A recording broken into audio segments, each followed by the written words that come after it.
From the studios of Cue Ball Media in New York, this is the Create Your New Normal podcast. I'm your host, Anthony Quinones, and I will interview and share stories of people who have successfully reinvented themselves. They'll talk about the obstacles and challenges they faced and overcame to create their new normal.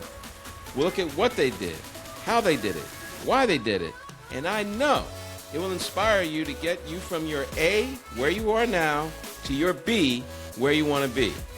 So are you ready to create your new normal? Well, let's get it.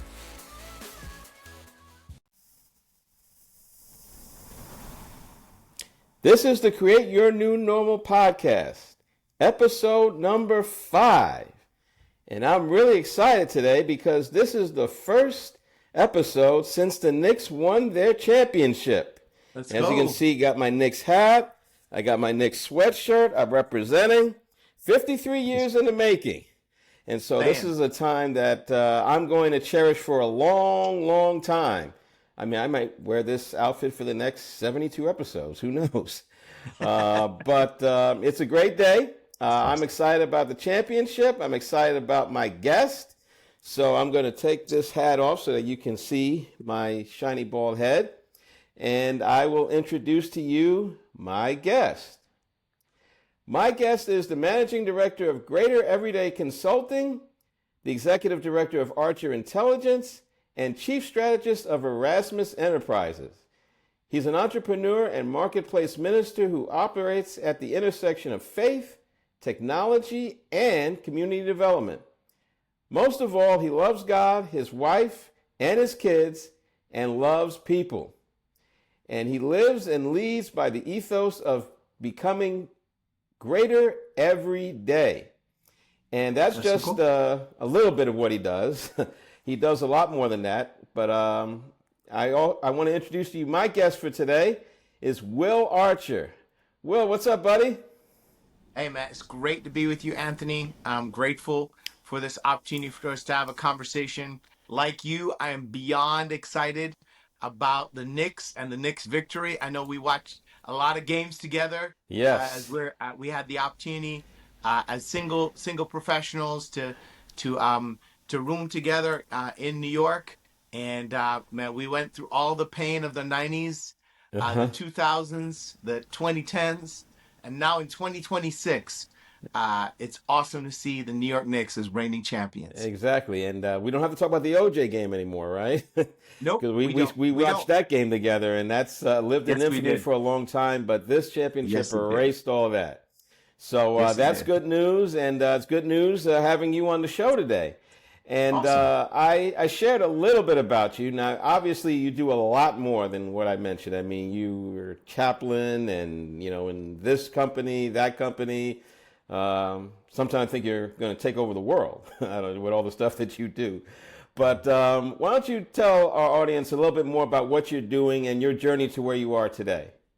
Yeah, so I mean, we had the opportunity to get to know each other over 30 years ago as we were working with young people in the Bronx. Yep. And that's where my story professionally began was, working in the Bronx, serving in the community. Both my parents really instilled in me a deep commitment to love and to serve our communities.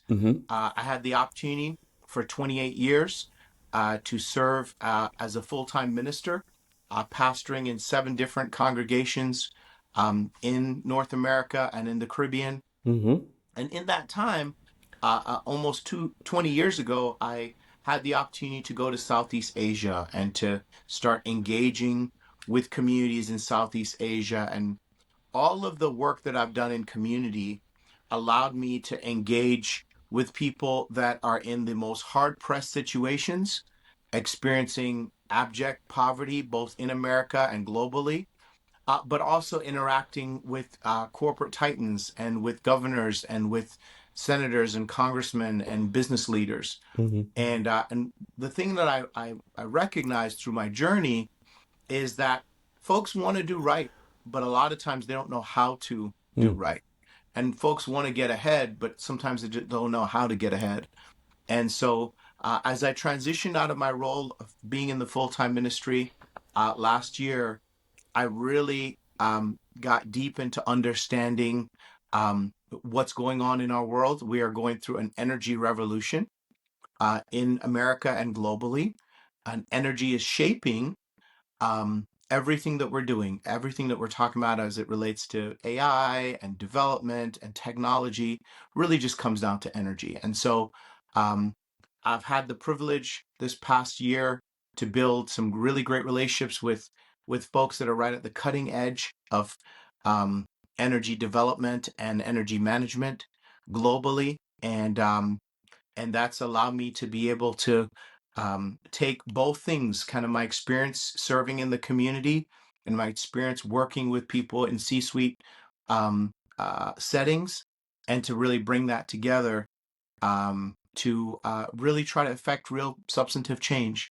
And I'm really excited about the things that we have the privilege of being able to be in the middle of doing. We're in the middle of setting up some pretty expansive smart development plans that will help to support the continued growth here in America, and also be able to meet the needs of the least of these, both in America and globally. Wow, that's a great calling, and you know a lot about reinvention. I mean, your whole life has really been about reinvention. Being in the Mhm. ministry, helping to reinvent lives, reinvent churches, reinvent communities, and Yeah. then also stepping out of that role into the current role that you are in now. We're going to talk a lot about that Yeah. later. But let's talk a little bit about your career in the ministry. You said 28-year Yeah. career, seven different places. Mhm. Why don't you share a little bit about that, just about your experience there in these different places? Yeah, well, you and I, we started out together. I mean, Mm-hmm. working with youth in the Bronx, and working in teen ministry, and seeing some truly dynamic young people, in really difficult situations in some cases, and some in some really good situations, but in difficult environments. Mm-hmm. And so I had the privilege to start out there, and that really gave me a vision to want to serve in the ministry. That took me to an opportunity in Atlanta where I got the opportunity to be there for a decade, and I trained to be a full-time minister there. Worked both in adult ministry, family ministry, and teen ministry. And then from Atlanta, I moved to Macon, Georgia, and led our first church in Macon, Georgia, and wonderful people in Macon. And then from Macon, we had the opportunity to go to Philly to work with youth across the Philadelphia and South Jersey area.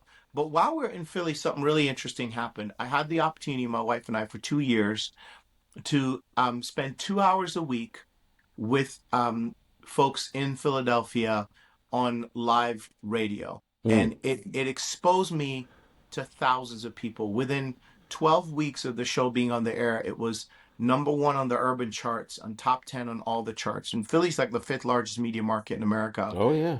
But it exposed me to what's going on.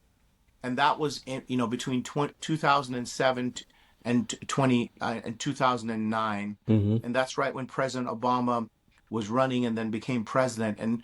And Philadelphia at that time was the murder capital um, of the country. Oh yeah. And so again, you see these amazingly wealthy and well-off people on the main line in Philly, and then folks that are struggling in North Philly.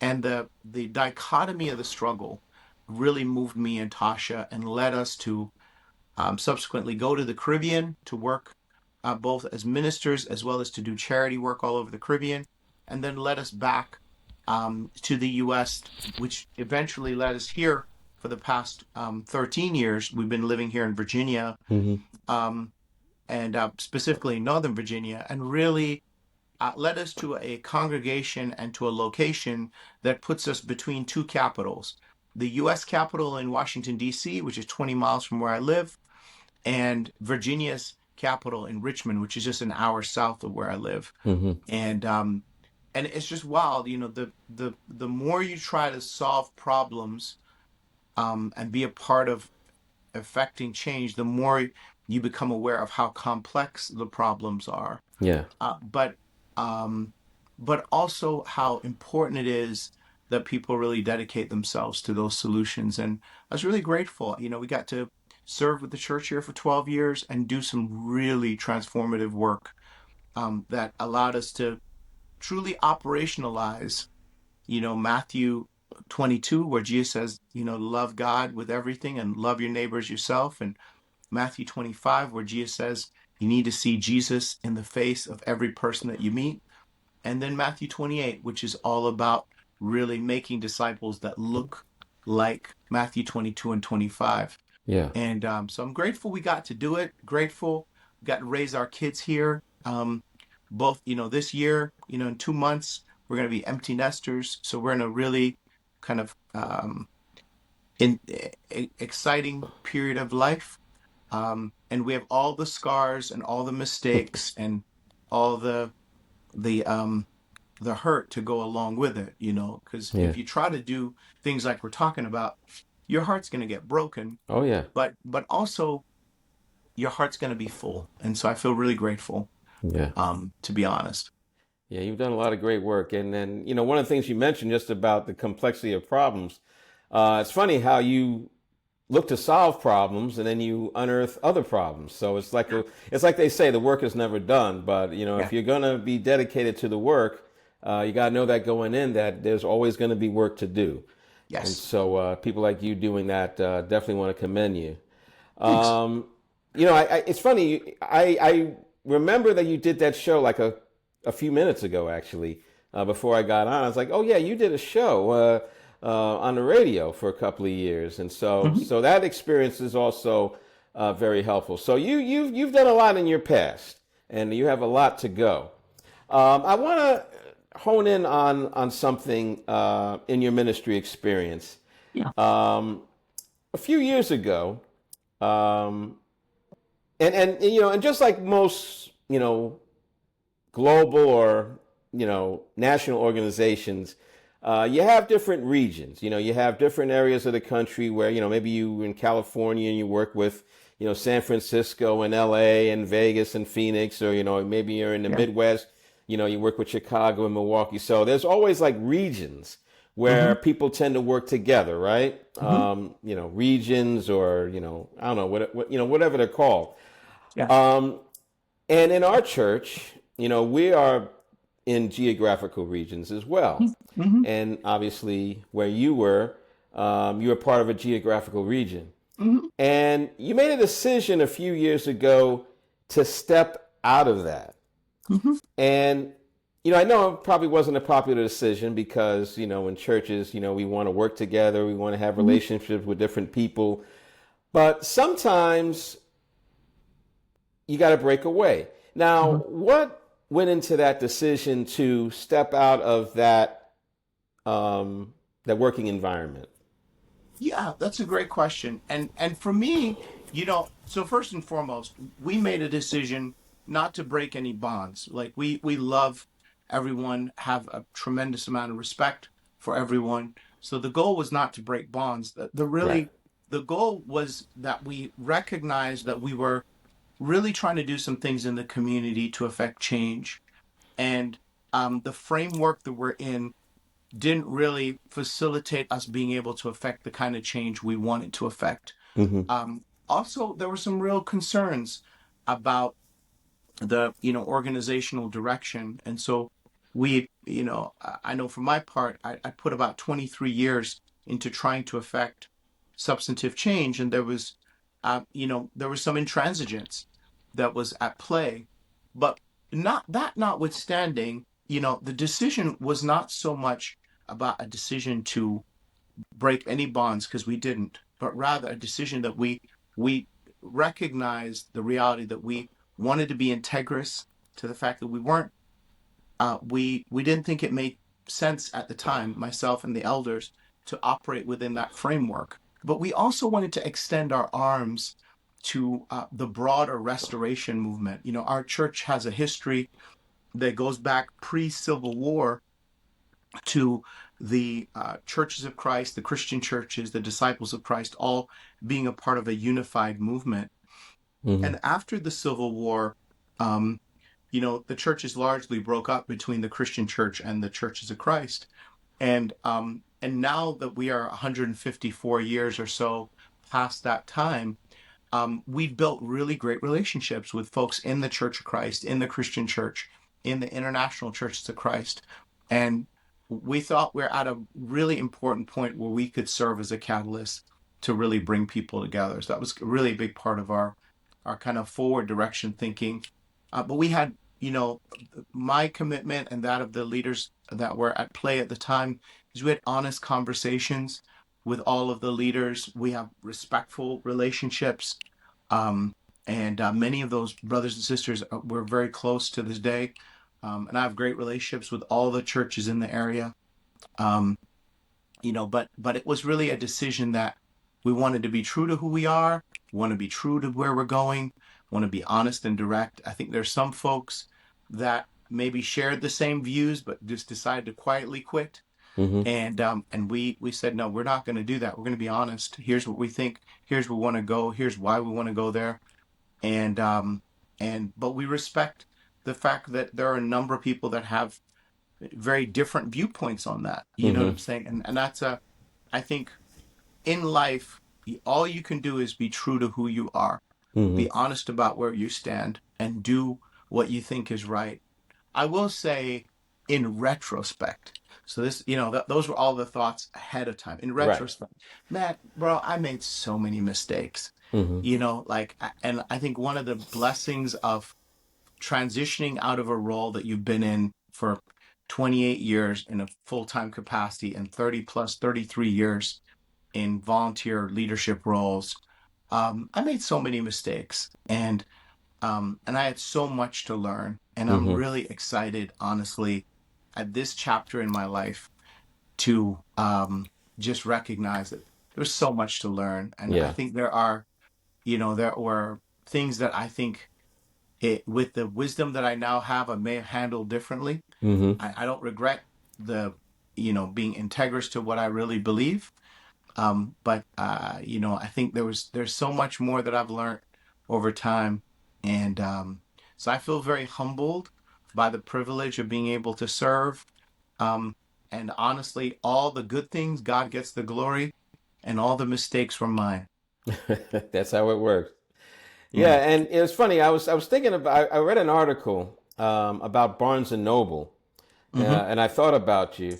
Barnes and Noble, as most of us know, is a bookstore, and was thriving, in the '90s and the 2000s, and then it kind of fell off, with the internet and Amazon, et cetera, and other different mistakes.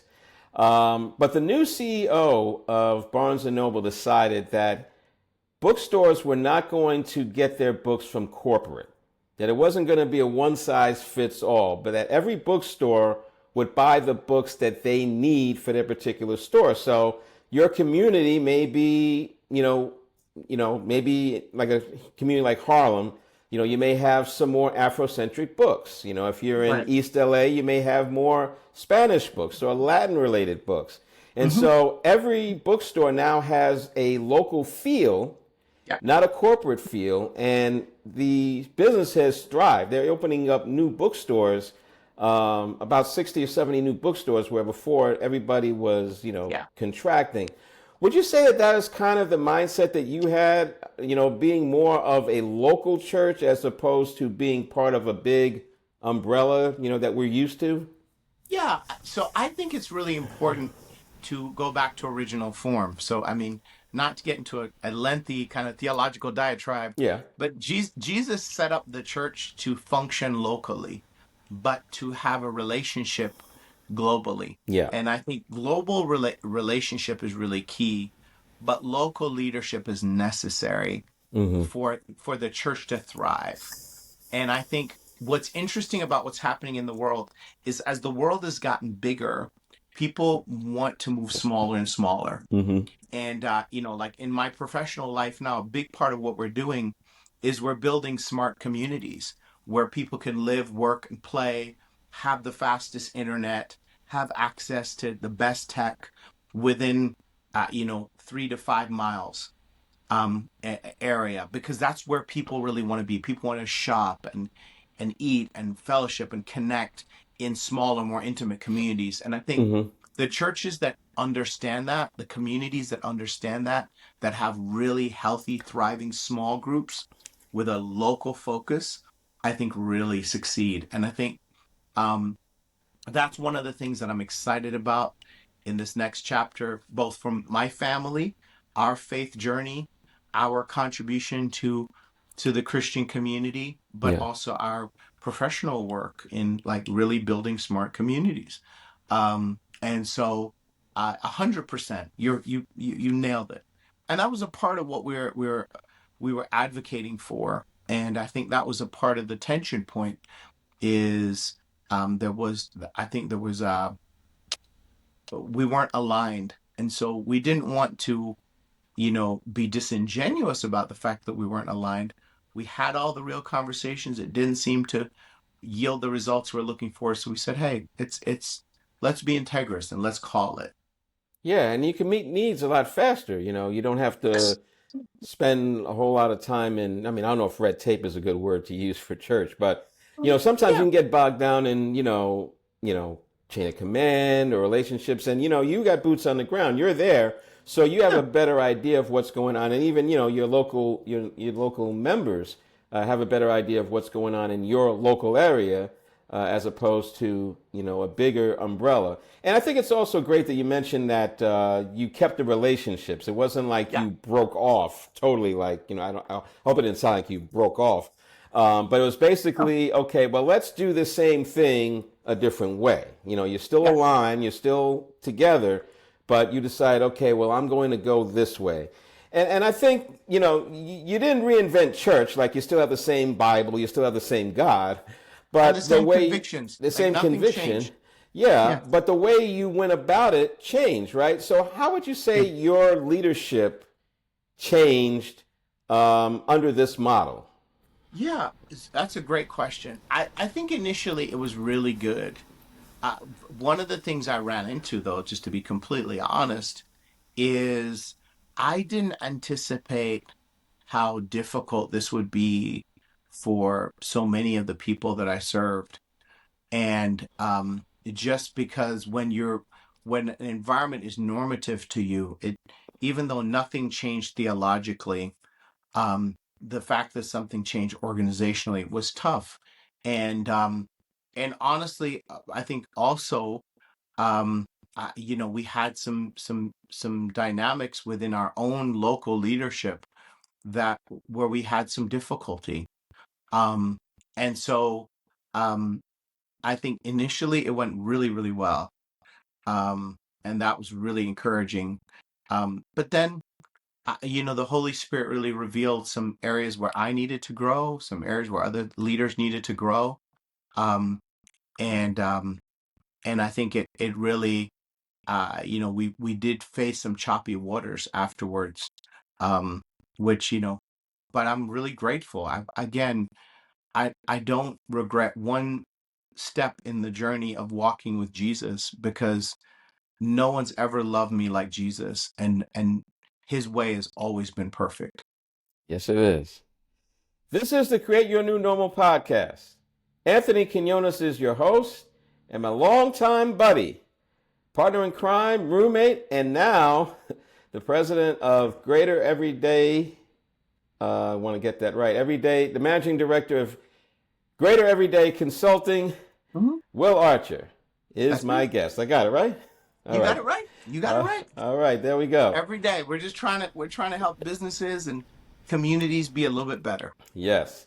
So we're going to transition into that in a minute. Yeah. So, we talked about your transition in the Mhm. ministry. Okay, Mhm. so you were in the same position, but you moved over a little bit. So it wasn't Mhm. like you transitioned or pivoted out.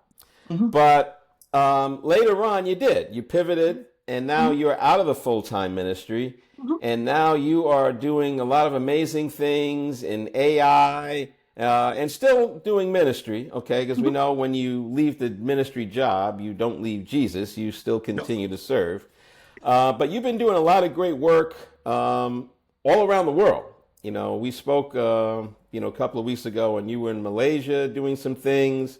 You're going to be continuing to travel and continuing to do the great stuff that you've been doing. Let me ask you this question. Now that it just came to my mind. Um, how would you say that your work in the ministry help you to transition into this role? Because it seems like this, I mean, obviously your work is not easy, but it seems like your past has really helped you to move into this direction. How has it done that? Yeah. So, I mean, I want to be completely honest. It has been hard. I mean, it is hard to transition out of something, anything you've done for 28, 33 years, however you count it, Mm-hmm. should do something different. Um, I think what's helped me is my, I prayed a lot about this, really sought God's wisdom. I've spent a lot of time in introspection, a lot of time in the woods, a lot of time hiking, a lot of time reflecting. Um, really praying for God's leadership and guidance. And my values have not changed. So my mission in my business is to do good business so that we can do even greater works. So I Mm-hmm. mean that's because our business, Greater Everyday Consulting, is built on John 14:12, where Jesus says to his disciples, you're going to do even greater things. So our goal is we work with people with high integrity. We work with people with an incredible work ethic, in order to help communities and companies be their very best.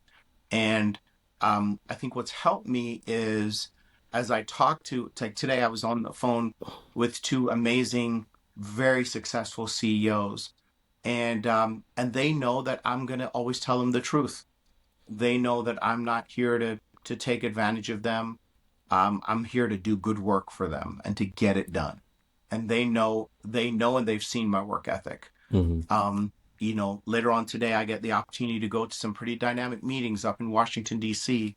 And wherever I go, I don't, I'm not a chameleon. I don't try to be someone else. I'm myself Mm-hmm. as a Christian filled with the Holy Spirit who really believes in tech, who really believes in smart development, who really believes in people, who wants to make sure that when great things are being built, they really serve the communities where they're being built, Mm-hmm. who wants to make sure that we're doing things that are both environmentally sound and economically viable, you know. Mm-hmm.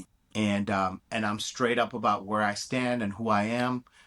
Every opportunity I share with people where I come from, that I come from 30 years of ministry. And it's so cool. 2 weeks ago, I was at this amazing dinner with the Secretary of War and with the National Artificial Intelligence Association. Really amazing. Like all the top AI companies in the world were in this room. And I met this incredible executive from one of the top companies in the world, and I was sharing my faith with this executive, and we're talking about us. I talked about why I'm doing what I'm doing. It Mm-hmm. was so cool. This executive said to me, I'll never forget. This is very, very high up person in a really amazing company. Said, you know what, Will? There are a lot of us people of faith that are in this room. And I just want to let you know we're so glad you're here, and it's so good to have other people who are Christian brothers who are wanting to do great work. Mm-hmm. And I just thought to myself, I'd never have an opportunity to meet this guy if I wasn't doing the work I was doing, and I got to share where I come from. And he shared Mm-hmm. about his family and his family's investment in Christian education. Mm-hmm. And again, that's not where we were there. We weren't at church. We weren't at a church conference. We're talking about the future of AI. Mm-hmm. And so I want to really encourage people that you don't have to be a different person at work. You need to be yourself. Yeah. You just need to do good work, because if you do good work, what the scriptures teach is, you see a man who's good at his work, he will be able to work with kings and high Yeah. officials. So I think my goal is to do good work, and then for that good work to result in even greater things being done.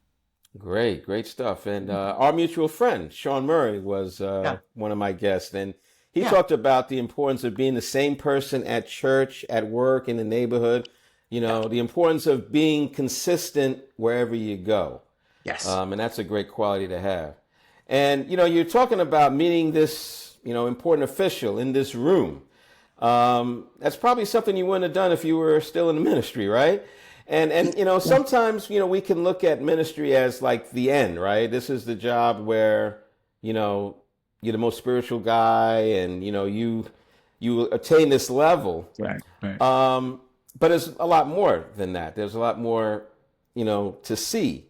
So my question to you, as far as that, is when did you know that this was the right time for you to move out of ministry? Because historically, you and I are from the same school. Ministry is kind of like a job that you go into and then you retire at old age, right? It's kind of like Hmm. a calling that you do for your rest of your life. But I interviewed someone, Angel Maldonado, who you probably know, who left the Hmm. ministry at a young age. Hmm. So, how did you know that this was the right time for you to do that? Yeah, that's such a great question. And I laughed about what you said about being the most spiritual person, because I'll be honest with you, I know a lot of ministers, and I don't find ministers to be the most spiritual people. That's how we view them. We Yes, know yeah, the deal, but yeah, that's how we kind of put them on yeah, the yeah, pedestal. But yeah, you and I yeah. know we're Yeah, all exactly. more or less the And same. again, I'm not throwing any ministers under the bus by saying that. I'm saying Yeah, that some of the most spiritual people I know are these older sisters and older brothers that are in congregations who aren't necessarily super articulate or charismatic, but just love God deeply. And yeah, so I think, many who are first will be last, and many who are last will be first. yeah, Is, Jesus definitely nailed that. But to your point, when did I know?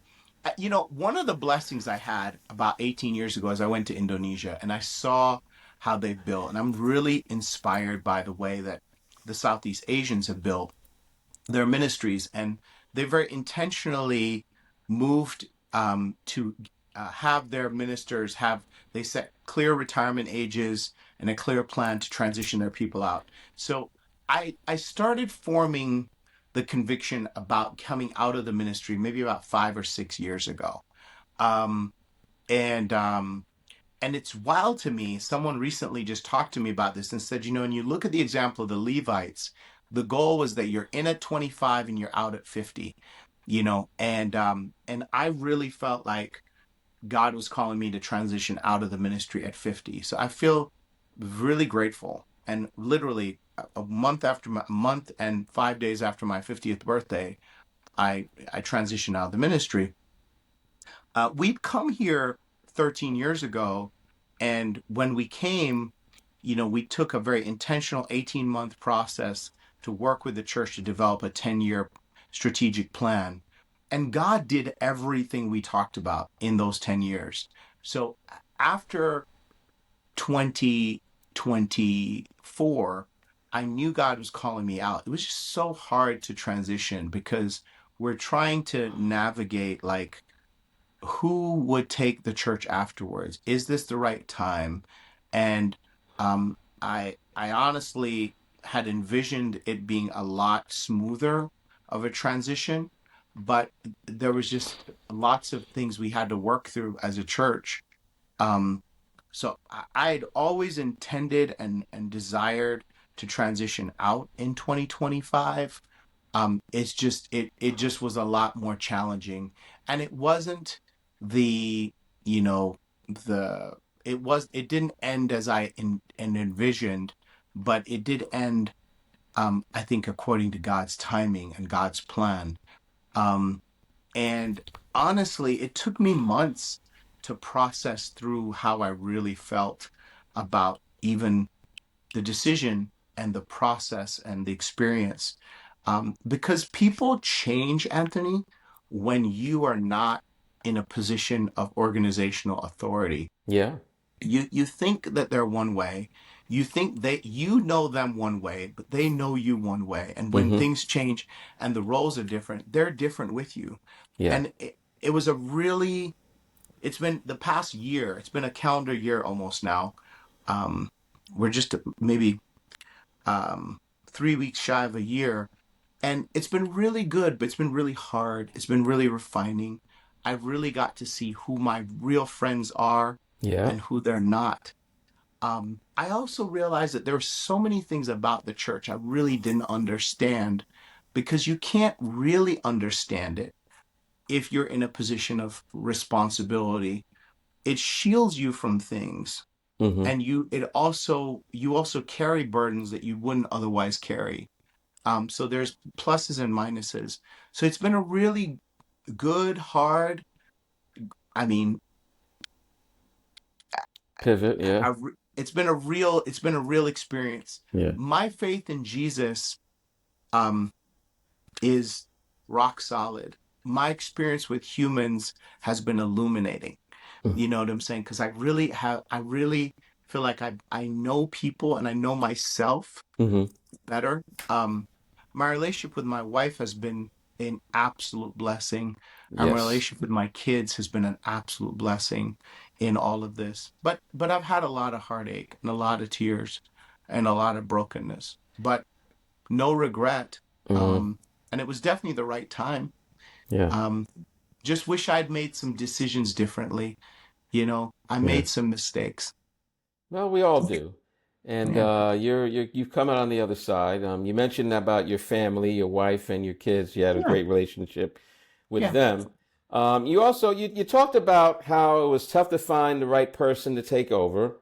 Yeah. You also talked about knowing who your friends are, right? Because your Yeah. relationships, whenever you try to pivot, people, as you said, they look at you one way in this, and then they have to get used to you being somebody else. And Mm-hmm. that's hard for people.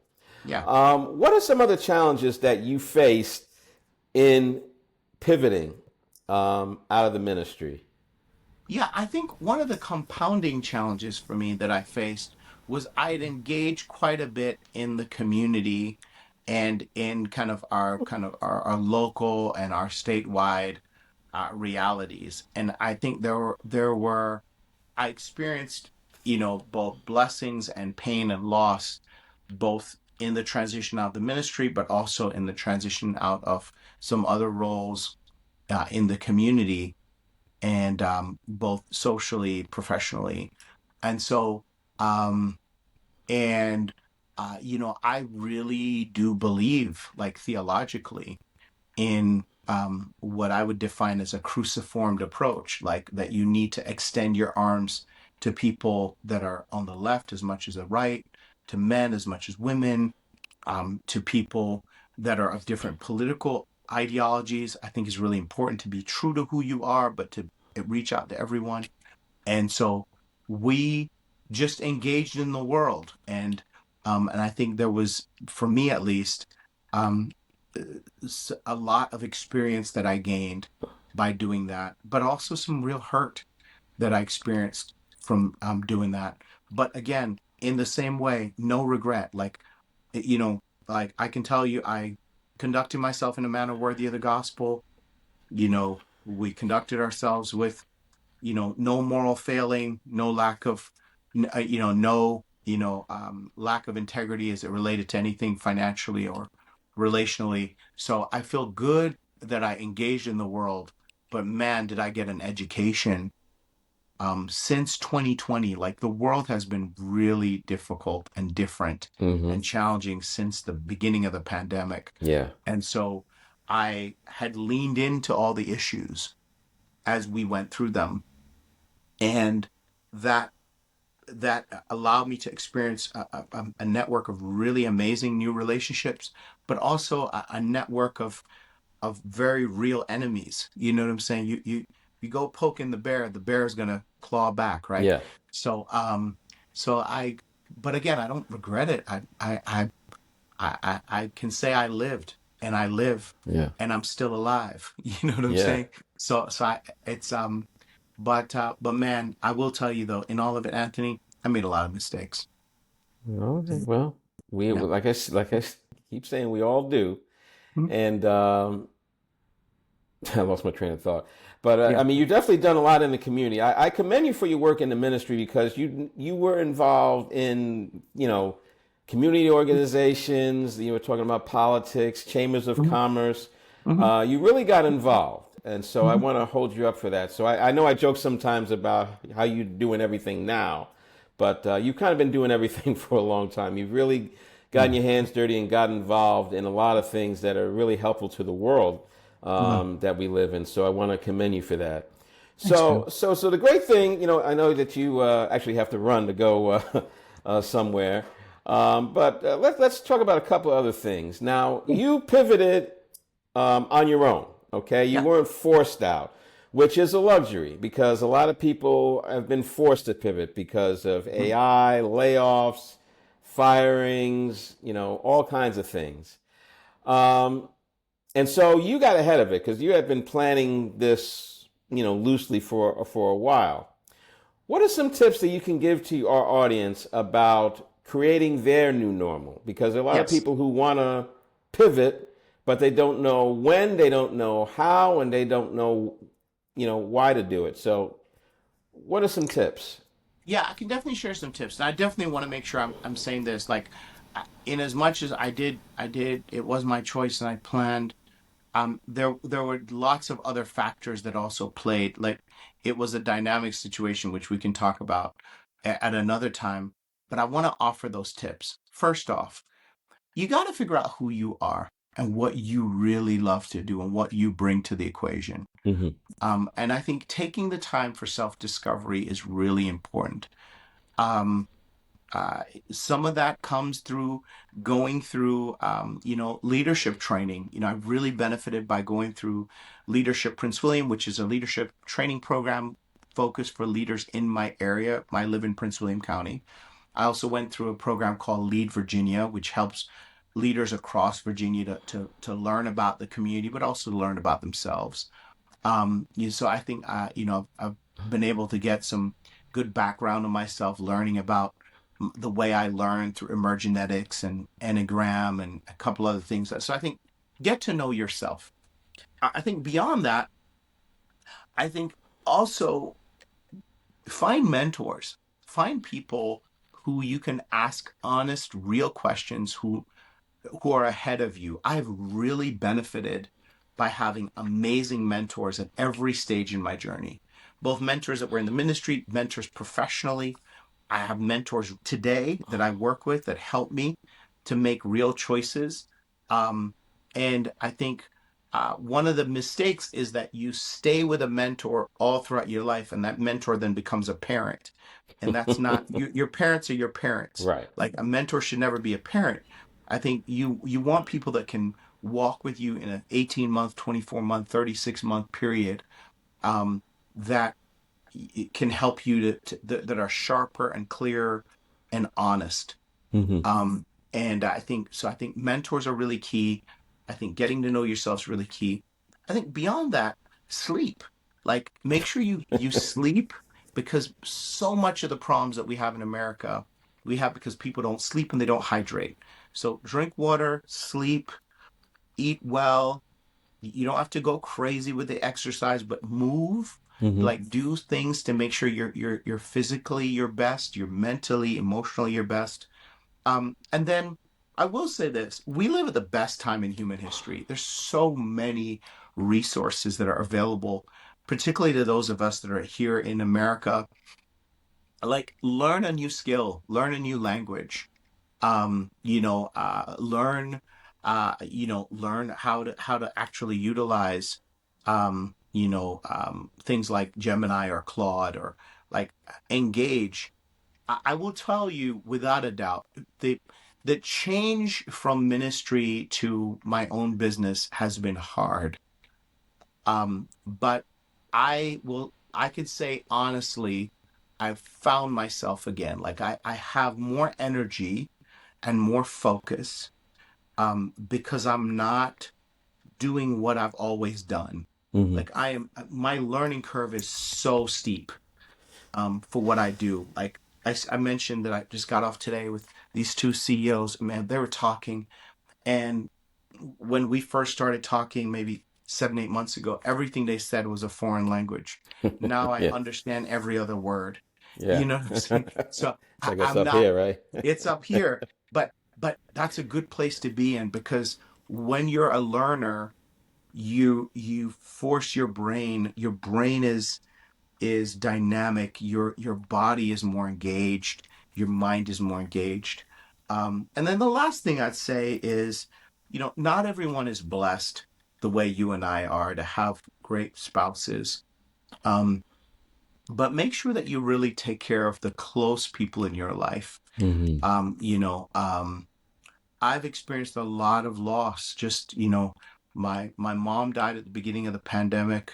Um, Mm-hmm. my uncle died a few months back. My aunt died a few weeks back. Like, Mm-hmm. I mean, um, all of those things have served to illuminate for me the fact that life is short, Yeah. life is precious. The people you have in your life, you need to take care of them.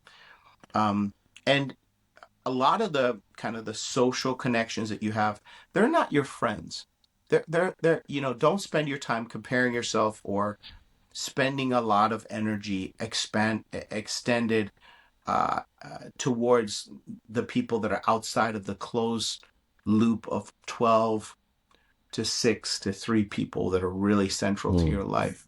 So really focus so that you're not a mile wide and an inch deep, but you can be a mile deep with a few people. I think that's really important. Um, but, be kind to yourself, be generous with yourself. Um, you're not, nobody has it all figured out. Yeah. And that's the thing I will say I love the most about this time in America's history and in global history. Like, nobody knows what they're doing. So We're all figuring so out as we go. We're all we're works in all figuring progress, it out. right? Exactly. So don't take yourself too seriously. Don't let anxiety kind of lock you up. Yeah. Just being a learner. And I'll say this last thing. This is something I learned from one of the people I'm learning from right now. It's this principle of like 1%. You know that if every day you were just 1% better than you were the day before, if you did that for 365 days, Mm. at the end of a calendar year, you would be 37 times better than you were when you started the year. Just Wow. 1% improvement. So don't try to, like, I'm going to change the world in a day. Like today, answer all your emails. Yeah. Sounds great. One thing. And walk a half a mile. You don't have to run a marathon, just do a little step. If you keep doing that, you're going to find that the incremental investment in your own development and in your own business and in your own family and in your own faith and your own community will make such a seismic change just by little steps. All right. I appreciate that. Yeah, the sleep is really important. You said a lot of great stuff there. Like I said, I know you got to go. You have time for one more question from me? Absolutely. Yeah, absolutely. All right. So we talked about your skills. You talked a little bit about that earlier, how, you're in the ministry. Obviously we Yeah. know you do stuff like preach and minister and all those different things that a minister does. And you do a lot more than any of us think you do. How is your time in the ministry, your skills in the ministry, how do they translate to what you're doing now? Because all of us have skills. We're looking to pivot, but we don't really understand how our skills can translate and help us to move in the direction that we want to go. So how has Yeah. your skills as a minister help you to where you are today? Yeah, I think a lot of the first off, I'm really grateful for all the people that invested in me over 33 years, from, volunteer positions to full-time ministry positions to part-time ministry positions. Super grateful. I think in that time, I learned the importance of how to work with people. Mm-hmm. And, Jesus came to restore two things: our relationship with God Mm-hmm. and our relationship with people. And everything in the world is built on those two things. Like it's you being right with God, and it's you knowing how to work with people.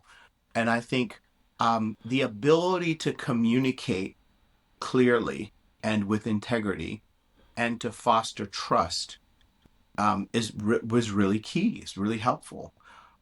The ability to follow up, and really care about people, because people love doing business with people they know they can trust. Yep. So much of the anxiety in the world is because you're like, I have no idea who I can trust.